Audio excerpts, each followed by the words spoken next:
No te korra tõite sellesse jutuajamisse juba selle vaherahu, mille puhul tuleb vist nentida, et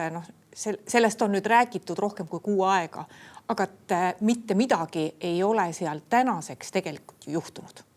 No nii see on, et see vaherahu või see kiire vaherahu saavutamine on tänaseks juba möödanik, enam kiiret vaherahu keegi ei oota. Ka Lavrov ju nüüd viimane avaldus ütles väga selgelt välja, et kiirustades ei jõuta kuskile ja need nägemused osapoolte vahel on väga erinevad ja ehk huvitav on ka Zelinski viimane videopöördumine, kus ta siis ütles punkt 1, et Ukraina oma alasi ei loovuta, mis on ju ilmselgelt sõnum läbirääkijate suunas. Aga punkt 2, ta ütles ka seda, et lisaks ameeriklastele on ka mõni teine liitlasriik, kes on Ukrainat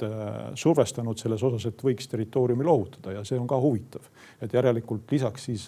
Ameerikale, mille seisukoht on ju meil selles mõttes teada, et see, mida läbirääkija Vitkov tõi Trumpi lauale, oli ju Venemaa ettepanek anda ära osa territooriumi Venemaale, on järelikult ka Euroopas mõni riik, kes oleks valmis sellist lahendust kaaluma.